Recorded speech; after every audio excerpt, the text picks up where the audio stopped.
So I wanted to quickly jump on to refine a little bit of the conversation around specificity. I want to lead with the fact that overload and specificity are on two different sides of the coin. Overload is how much we can actually push in movement. So that could be weight, that could be speed, whatever it is. It's the ability to progress it.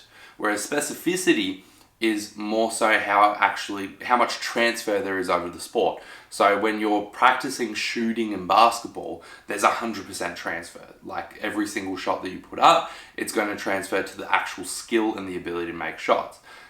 Something like a shoulder press, it's going to have less specific transfer, but it's still beneficial because it's working on something completely different from what that actual shot is. Based on this, there's a need for both. We need to do both, but you can't overload something as much the more sport specific it gets, which is why they're on different ends of the spectrum. However, there's a reason to do both, okay? So as I said, something like our basic strength training through like huge ranges of motion is gonna be really, really important so that we can build that baseline strength that reduces our risk of injury. It also improves our base ability to produce force, and by improving this ability to produce force, it improves the amount of force that we can produce quickly, potentially. Basically, if you can't move 100 kilos at all, you can't move it quickly. So you need to first get to the point where you can move 100 kilos. On the other end, we need to get our shots up. I'm not gonna get better at shooting by never shooting the actual basketball.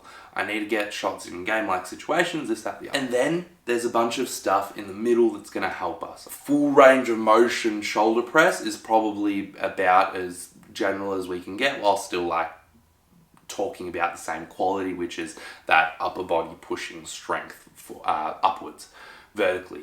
But we might have other things in the middle. So we might have some sort of like a med ball throw or like throwing it over our head, whatever it is, so that we can then produce that force quicker. Or we might do some sort of a push press so that we can actually use our full body to produce that force, but then get a strong lockout because you want to be able to actually lock out on your shot consistently over time. Essentially, we can use that continuum, we can place different exercises on different parts of the continuum to figure out what their role is in your training. Now, at different times, you're gonna need more of one and less of the other. So most of the time, I would say, we wanna be in this more general range down here, but with that little like dose of specificity over time. And then there'll be occasions where you want a little bit more of that, but most of your work is general, because if we do the general stuff, then we're going to be able to build out our base as much as possible, and the sport itself is actually going to take care of a little bit of that more specific end of the spectrum. If you've got any questions, let me know, but this was just a quick one to refine on that conversation that we've been having.